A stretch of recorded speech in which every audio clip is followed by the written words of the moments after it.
Assalamualaikum warahmatullahi wabarakatuh. Uh, Alhamdulillah, atas kuasa Allah juga.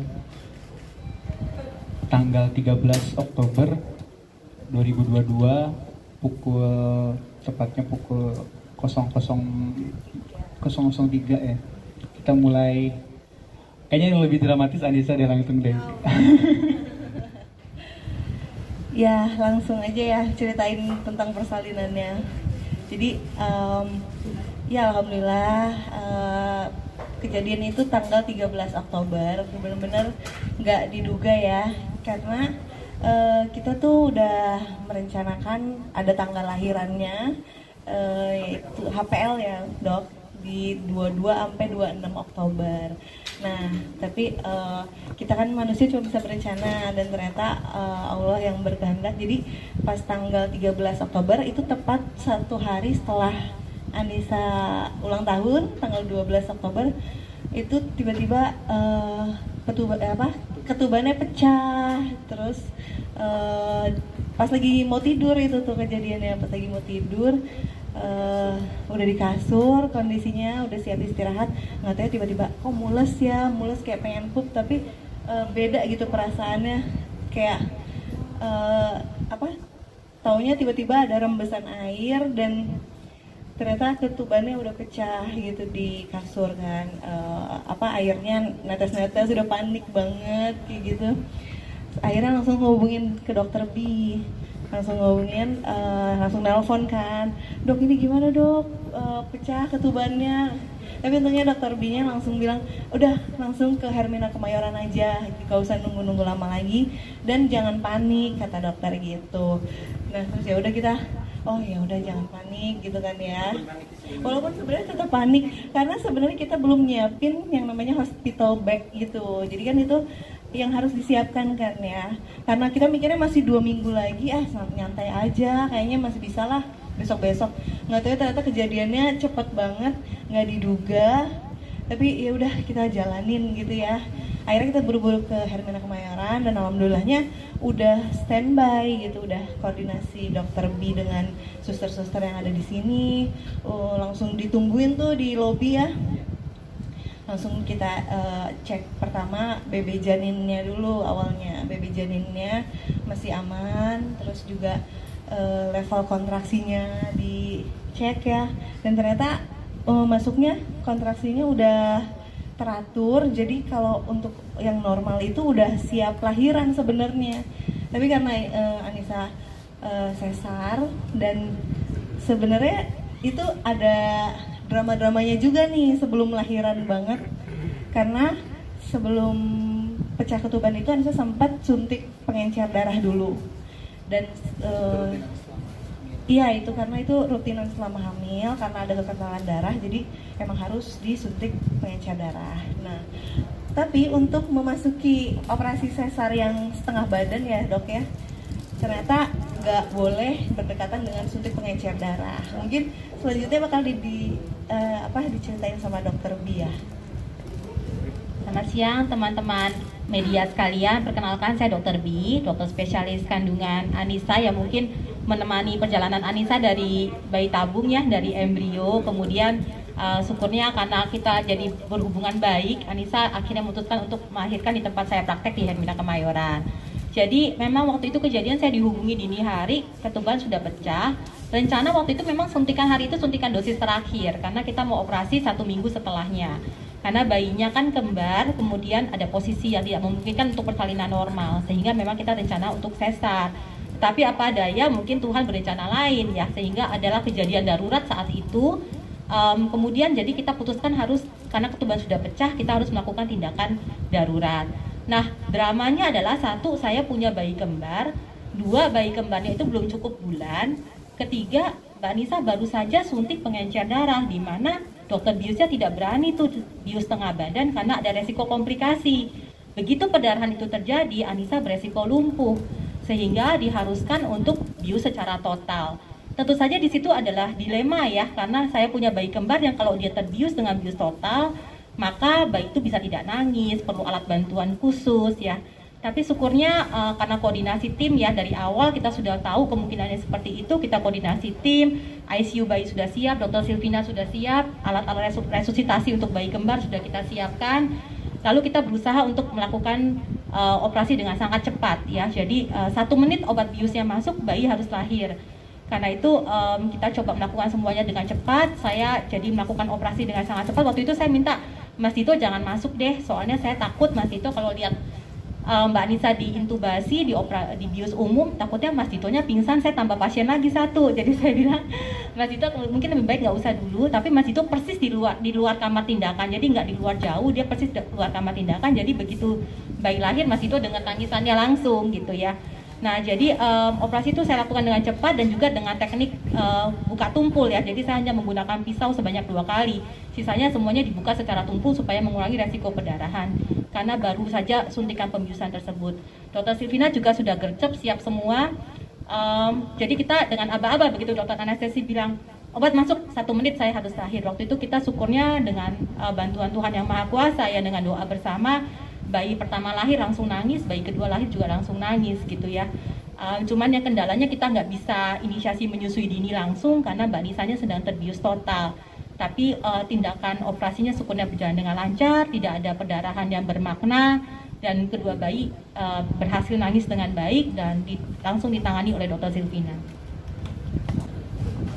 Alhamdulillah anak yang kami nantikan berjenis kelamin perempuan dua-duanya. Yang pertama dengan berat badan, nama sebenarnya kita namanya disimpan dulu untuk dirahasiakan ya Pak, sampai 7 hari nanti. 7 hari insya Allah akikah, nanti setelah digundul rambutnya terus nanti jadi kurban dua buah kambing ya kalau dari kita ya, nanti baru dikasihkan nama. Tapi kalau kita sekarang untuk supaya ada panggilannya nggak baby twins lagi. Yang pertama namanya Alma panggilannya, yang kedua namanya Alsa. Nah kalau Alma ini beratnya 2,924 dengan tinggi badan berapa itu ya? 48 ya, 48 cm. Terus yang kedua Alsa ya, itu 2,312 kg dengan tinggi badan 45 cm. Benar-benar sampai sekarang pun kita sampai aktivitas 2 malam ya di Hermina Kemayoran ini kayak masih mimpi gitu, karena semuanya berlalu begitu cepet ya. Yang asalnya tadi udah direncanakan HPL-nya 2 minggu lagi, tahu-tahu harus disegerakan, harus ke rumah sakit. Kita di apartemen di Jakarta, stay dari Bandung cuma berdua doang. Rencananya seminggu sebelum lahiran keluarga yang di Bandung datang untuk membantu gitu kan ya. Tapi sampai saat jam tengah malam kita langsung berangkat ke Hermina Kemayoran, keluarga belum ada yang bangun. Kita chat di grup, Anissa pecah ketubaan, sama sekali nggak ada yang grid. Ada yang grid di luar kota ya, di Cirebon. Terus yang lain belum pada bangun juga. Terus sebenarnya yang mungkin panik juga lah ya, gimana nih, udah kita langsung kontak tim dokter di Hermina Kemayoran. Alhamdulillahnya udah langsung di prepare ya dengan baik ya. Terus ada lagi yang membuat kita panik juga tuh, mimpi ataupun harapan semua orang kan, persalinan ini yang selama kita nantikan pengen ada diabadikan ya momennya ya, ada dokumentasinya juga. Itu pun ada tim sebenarnya yang sudah kita dealkan untuk kerjasama untuk mendokumentasikan pada saat persalinan itu. Tapi saat kita chat jam 1 pagi itu pun sama kondisinya, tidak ada respon. Bahkan checklist 1 tandanya kan belum bangun juga ya, dengan kondisi yang dadakan ini. Udah pasrah, ya Allah gimana ini, siapa yang dokumentasiin. Cari kotak sana sini. Alhamdulillah juga tim Hermina Kemayoran juga ngebantuin untuk dapetin tim yang untuk dokumentasi ini juga. Dan dengan kondisi operasi sesar yang mungkin biasanya kita lihat ya, ada suami dan istri pun sama-sama menyaksikan bagaimana proses diambilnya ataupun dikeluarkannya anak-anak kita dari rahim ya. Tapi dengan kondisi ini pun kita udah pasrah ya, udah sama dokter B pun kita udah dikasih kemungkinannya 2 pilihan itu. hampir semua momen persalinan akan menjadi momen kebahagiaan gitu ya.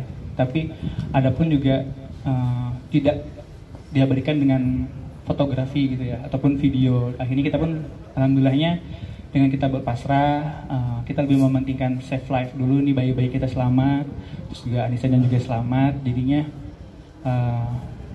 langsung ya keburu datang ya, alhamdulillah ya. Setelah kita udah pasrah, alhamdulillah ada tim juga yang udah didapatkan.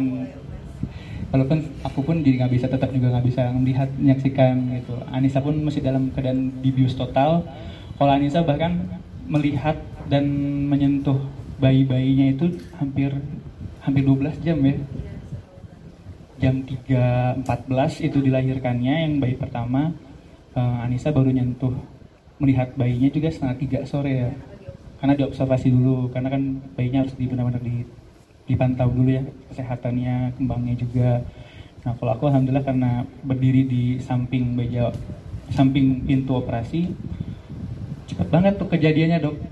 Waktu silakan Mas Anandito keluar berdiri gitu kan berdoa, tahu-tahu udah ada suara itu benar-benar ya Allah, itu air mata semua bercucuran karena ya Allah pengen langsung lihat gitu. Anissa pun pengen sama-sama mendampingin sebenarnya, tapi ya alhamdulillah udah dipercayakan sama tim dokter Hemina Kemayoran. Terus juga saya ucapkan terima kasih juga, terus yang pada seluruh keluarga juga yang udah mendoakan di rumah, kerabat-kerabat juga yang udah mendoakan, dan yang pastinya harapan juga untuk seluruh pejuang garis 2 juga ya, semoga dikaruniakan keturunan dan juga harapan yang selama ini diimpi-impikan. Amin ya Allah. Anissa sendiri seperti apa sih rasa syukurnya setelah di tirisnya lahir? Ya sama sih sebenarnya kayak Dito, benar-benar masih nggak nyangka gitu, tapi bersyukur banget alhamdulillahnya. Semuanya tuh berjalan dengan lancar walaupun di luar prediksi ya, dan merasakan apa ya, selama ini tuh cuman kayak ngelihat orang lain, tapi ini kejadian di kehidupan aku dan merasakan pertama kali menjadi seorang ibu itu luar biasa banget.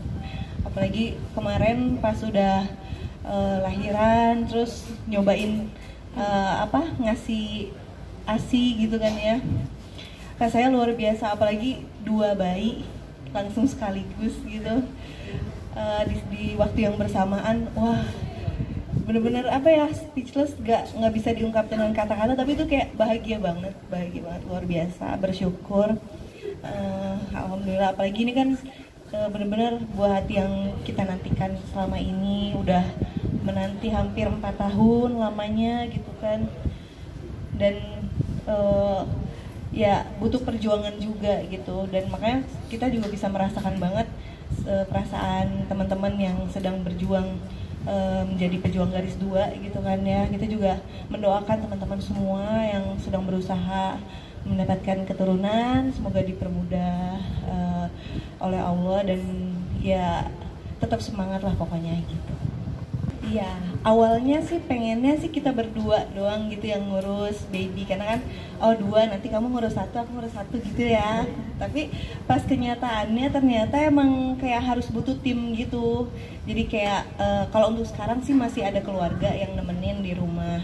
Cuman ada juga minta bantuan Bu Bidan yang ikut 7 hari pertama dulu gitu, yang bakal kayak ngajarin, bantu ngasih tahu, edukasi, training kayak gitu. Tapi mungkin kedepannya masih belum tahu, cuman kayaknya sih butuh ya, belum nyari suster, cuman kayaknya pengennya sih ada, tapi nggak tahu deh. Bahkan harus kita juga tadi sebelumnya juga udah ada kelas prenatal juga, udah ada kelas prenatal dulu ya, jadinya pun melihat suster-suster yang peregakan tuh benar-benar kayak yang satu fokus di bayi, yang satu mempersiapkan peralatan-peralatan kayak bedongnya, kayak bedaknya, kayak sabunnya, semua itu udah ada disiapin. Bahkan saling kayak dokter dan susternya gitu loh, langsung kayak saling bantu kayak gitu. Sedangkan kita pun adanya 2 anak nih, jadinya pun akunya juga udah harus ada yang standby juga ngurus baby yang satunya lagi. Jadinya bukan mau memilih ngurus sendiri atau enggak, tapi justru membutuhkan adanya tim kerjasama dari segala pihak, mau itu keluarga maupun nanti suster yang kita akan cari ya. Baik, Bu Anissa kemarin kalau nggak salah sempat diajari ya cara menyusui ya? Iya, jadi setelah lahiran di Hermina Kemayoran juga nggak cuman ya udah dibiarin gitu aja, tapi tetap dikasih edukasi sama dokter laktasi, kayak cara-cara menyusui, apalagi ini kan kembar gitu. Ada suatu saat dimana yang satu nangis, terus tiba-tiba yang satu juga nangis, tapi ini lagi masih menyusui, tapi harus nunggu ngantri kakaknya dulu kan nggak mungkin. Jadi ya dikasih tahu caranya kalau nanti menyusui dua bayi kayak gimana, kayak gitu. Jadi kalau Alma itu lebih ke nickname sebenarnya, kayak aku namanya Anandito, dipanggilnya Dito. Nah ini kalau ini Alma Alsya ini panggilan, tapi Alma Alsya pun ada artinya juga. Kalau Alma ini artinya itu yang mau belajar, kalau Alsya ini yang dilindungi Allah gitu. Nanti ada lebih lengkapnya lagi namanya.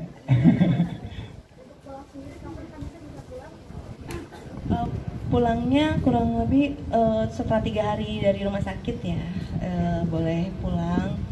Dan kemarin ini juga kan sempat menyusui kayak gitu 2 malam udah merasakan sendirilah gitu ya, kebangun tengah malam, terus harus apa ya, rutin kayak ngasih babynya ASI, apalagi ini kan masa-masa awal dimana dibutuhkannya kayak apa, timbal balik, maksudnya kayak payudara juga harus segera dikasih ke bayinya supaya memproduksinya juga bagus kayak gitu. Jadi di masa-masa penting yang nggak mau dilewatin sama sekali, apalagi pengennya juga ke depannya bisa ASI eksklusif 2 tahun ya, insya Allah, semoga bisa.